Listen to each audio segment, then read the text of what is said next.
Pourquoi brûler 150 hectares de champs de canne à sucre sous le prétexte qu'on revendique de meilleurs statuts? Est-il possible de restituer la vie du manifestant qui a été tué? Triste réalité du bilan des échauffourées, né du mouvement d'humeur des employés de Sosucam mardi dernier dans les localités de Kotin et Banjok. Plus de détails dans ce rendez-vous hebdomadaire de l'information. Qui de l'honorable Cabral Libi ou de Robert Conan sera finalement reconnu comme leader incontesté du PCRN? Alors qu'on s'achemine vers l'élection présidentielle de 2025, la motion de soutien adressée en faveur de la candidature de Paul Biya à ce rendez-vous électoral par le père fondateur du PCRN relance le débat. À suivre l'analyse d'un juriste dans cette émission. Scandale Covid-Gate, la Chambre des comptes de la Cour suprême a repris les auditions 2 ans après son dernier rapport sur la gestion des fonds alloués à la lutte contre le coronavirus. Depuis le début de cette semaine, 2 cadres du ministère de la Santé publique passent devant les juges de cette haute juridiction pour répondre des faits de faute de gestion. On en parle dans cette édition. Voilà l'essentiel des sujets d'entrée de votre émission Le Focus. Merci de garder l'écoute. Votre fidélité à Écho 237 nous honore. Débutons par ces nouvelles en société. Une grève sans précédent a paralysé durant une dizaine de jours les localités de Nkotenk et Banjok. À l'origine, un mouvement d'humeur des employés de la société sucrière du Cameroun a viré mardi dernier à une émeute. D'après le rapport effectué par le gouverneur de la région du Centre, lors d'un point de presse, un civil a été tué et un autre blessé, contre 10 blessés. Dans les rangs des forces de maintien de l'ordre, 150 hectares de champs de canne à sucre ont été brûlés. Plusieurs écoles et lieux de commerce ont été fermés et des mesures ont déjà été prises pour que les activités reprennent leur cours habituel. Les ouvriers de Sosucam dénoncent des insuffisances managériales du nouveau directeur général et réclament l'amélioration de leur statut d'employé. L'on craint que cette grève pourrait provoquer une pénurie de sucre à l'approche du jeûne du mois de Ramadan. Et pendant que les appels au calme et au rétablissement des ouvriers dans leurs droits étaient formulés de toutes parts, de vives tensions entre commerçants et forces de maintien de l'ordre éclataient au marché Mokolo à Yaoundé. À l'origine de ces échauffourées, la contestation d'une décision de la municipalité visant à déguerpir des commerçants installés légalement. Une opération qui s'inscrit dans le cadre du projet de désengorgement de la ville lancé par le super-maire de Yaoundé. Je l'annonçais à l'entame de cette émission, la Chambre des comptes de la Cour suprême engagée à nouveau, depuis le début de cette semaine, des auditions relatives au scandale Covid-Gate.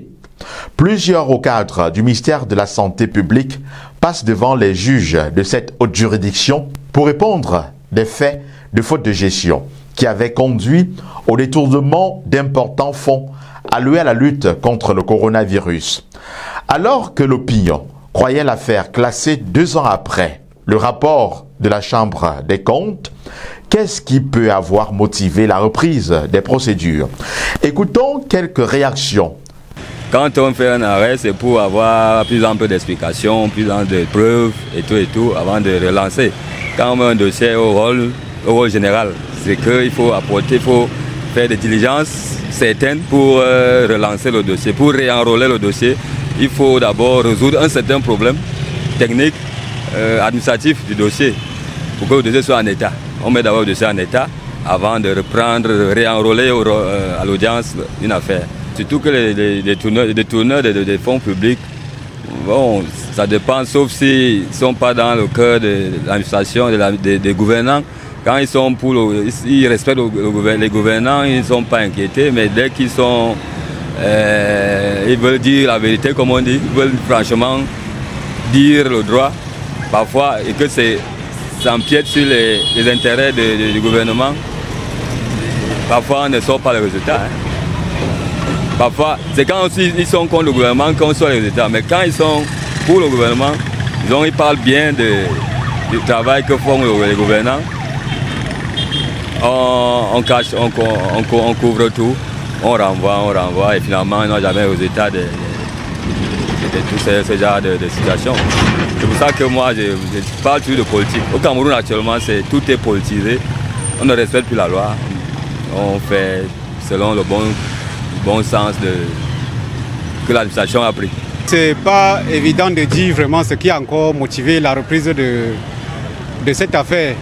Mais on se dit que c'est comme des actualités dans nos pays où il y a des fois que ça se rabaisse encore, on ne comprend plus rien. Après, on est surpris que le dossier soit encore réouvert. Et je me dis que c'est dans ce sens. Parce que moi-même, j'ai été vraiment surpris qu'on reprenne cette affaire, que la justice soit faite. Bon. Et on le souhaite vraiment pour cette affaire, parce que non seulement la population y a tellement souffert, mais des grosses sommes ont été en quelque sorte détournées. Et nous souhaitons vraiment que la justice soit faite. En politique, qui de l'honorable Cabral Libye ou de Robert Kona aura finalement toute la légitimité de parler au nom du PCRN? À l'approche de l'élection présidentielle de 2025, la motion de soutien à la candidature de Paul Biya formulée par Robert Kona, présentée par le MINAT comme leader du PCRN, aux côtés de 3 autres hommes politiques, relance les débats sur cette guéguerre entre ces 2 factions créées au sein du PCRN. Pour mieux appréhender l'origine et les contours de ce bras de fer, je vous suggère d'écouter l'analyse de Maître Césaire Dolo-Kamchou. Il est avocat international. Oui, relativement à la question du contentieux du parti politique du PCRN, qui en effet met en opposition le fondateur même du parti, M. Kona Robert, et l'honorable Cabral Libye en face, déjà est celui selon lequel on ne saurait parler de ce litige seulement sur le simple aspect judiciaire. Parce qu'en effet, cela relève non seulement d'un parti politique, mais en même temps, il va de soi que le débat sera de plus en plus sur de chaudes braises, parce que nous sommes dans l'année 2025, année de l'échéance électorale présidentielle. Donc, par conséquent, il va de soi que l'on est en train de tordre le cou au droit. Oui, tout simplement parce que, voilà, un parti politique non seulement a un statut, mais a également, n'est-ce pas, un règlement d'ordre intérieur.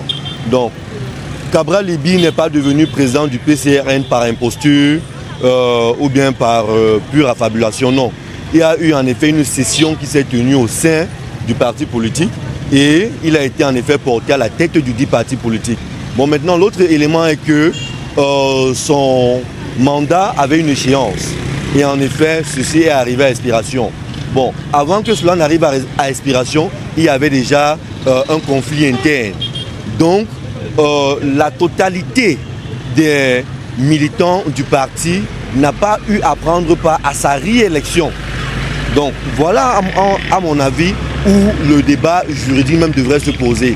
Parce qu'en effet, avant d'arriver au niveau du contentieux juridictionnel qui a été, n'est-ce pas, entendu par le tribunal administratif de l'extrême nord, donc de Marois, il est important déjà de chercher à connaître même les jeux internes, le jeu interne même propre au parti PCRN. Bon, maintenant, pour la finalité, est-ce que le MINAT vraiment est en bon droit de venir s'ingérer dans les affaires internes du PCRN? Non. Bon, maintenant, qui va mettre un terme, n'est-ce pas, à cette guéguerre? Logiquement, le Conseil constitutionnel est compétent en matière électorale et donc, quand la candidature de Cabral Libye sera certainement rejetée, le Conseil constitutionnel, en effet, devrait être compétent pour connaître de la cause. Bon, nous connaissons donc, en effet, à quel bord politique appartiennent non seulement les instances juridictionnelles du Conseil constitutionnel, dont les membres, en l'occurrence, le président Clément Atangana. Nous connaissons également à quel bord politique appartient, n'est-ce pas, le MINAT. Donc, par conséquent, il sera difficile, n'est-ce pas, d'entendre dire le droit et de voir appliquer le droit. Donc, par conséquent, si en face l'honorable Cabral Libye tient, n'est-ce pas, à faire valoir sa position, on pourrait en effet avoir des mouvements populaires. Restons en politique pour évoquer les résolutions controversées de la réunion du dernier comité exécutif du Social Democratic Front. Il a exigé à tout candidat à l'investiture pour être le porte-étendard du SDF à la prochaine élection présidentielle une caution de 50 millions de francs CFA non remboursables. Certains cadres du parti de la balance voient en cette résolution une manœuvre du chairman Joshua aussi, visant à exclure ses challengers dans la sélection. Il faudra attendre le prochain congrès du parti prévu le 29 de ce mois de février pour voir si cette résolution sera finalement adoptée. En sport, la Fédération camerounaise de football a officialisé le choix du nouvel équipementier des Lions indomptables. La marque sportive suisse Fortune a été sélectionné comme nouvel équipementier des sélections nationales de football du Cameroun, peut-on lire dans le communiqué rendu public mardi dernier sur la page officielle de la Fédération camerounaise de football. Une annonce qui met fin aux spéculations sur l'identité du fournisseur des équipements des Lions indomptables. Créée en 2011, la marque Fortune, en dehors d'avoir habillé l'équipe nationale du Kosovo et quelques clubs de football féminin sur le continent africain, est beaucoup plus sollicitée dans d'autres disciplines sportives. En attendant que d'autres informations relatives aux retombées financières du contrat soient rendues publiques, la polémique enflamme déjà l'univers footballistique sur le pourquoi du choix de Fortune. Le label Lion indomptable a-t-il perdu de sa notoriété auprès des grandes marques qui jadis faisaient la cour à nos dirigeants pour d'éventuels contrats? Écoutons quelques réactions à ce sujet. Bon, tout ce que je peux apporter, c'est juste qu'il fasse bien. Plus que la première équipementier qui était là. S'il y a eu changement, c'est que nous allons quand même vers quelque chose de plus meilleur. Alors que ça nous porte aussi chance. Parce que ce n'est pas juste de changer. Hein? Que ça nous porte chance pour la CAN qui va se passer bientôt au Maroc. Que ça nous porte chance. Vous savez que le nouveau président est venu trouver trop de problèmes dans la maison. Et avec One Sport, les déclarations ne vont pas nous satisfaire, nous les Camerounais. Parce que ceux qui étaient là avant ne nous disaient rien. Et on faisait comme ça avec eux. Pourquoi à son tour, il faut que... on doit savoir les comptes. Est-ce que les comptes, ça va essayer d'arranger nos problèmes? L'essentiel est que la maison doit être arrangée. Et ça doit être arrangé par les Camerounais.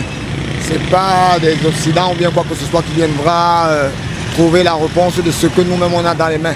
Alors moi, tout ce que je peux apporter, que les choses se passent bien et qu'on accompagne ceux qui sont là à faire le bon travail. On ne perd rien. Et déjà aujourd'hui, c'est le Cameroun. Et le Cameroun apporte toujours quelque chose de différent que les autres. Alors on a entendu parler de Puma, Adidas depuis des années. On peut aussi prendre quelque chose de rien et le mettre au firmament. C'est une nouvelle expérience. Adidas aussi a commencé comme ça. Alors donc on peut partir de rien et être hissé aux yeux du monde. Donc pour moi, il ne faut pas souvent s'appuyer sur des marques qui viennent faire de l'argent. On peut aussi prendre ça et se hisser plus haut. Toujours en sport, Samuel Eto'o-Fils traîne la CAF devant le tribunal arbitral du sport après le rejet de sa candidature au comité exécutif de cette instance. Rappelons que sa candidature avait été recalée pour manquement à l'éthique. En effet, l'ancien footballeur Samuel Eto'o-Fils avait été condamné à 22 mois de prison pour fraude fiscale en Espagne.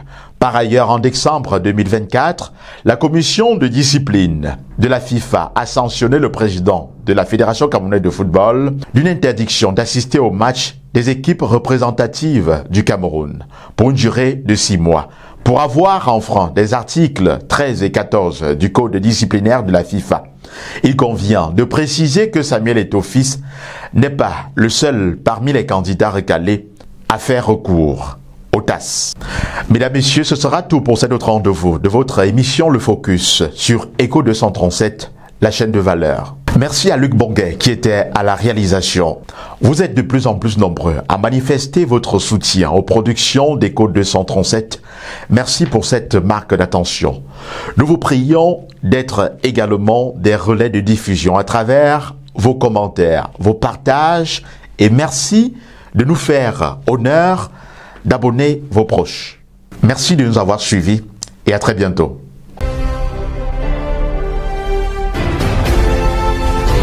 La deuxième édition des FNPN Awards approche à grands pas.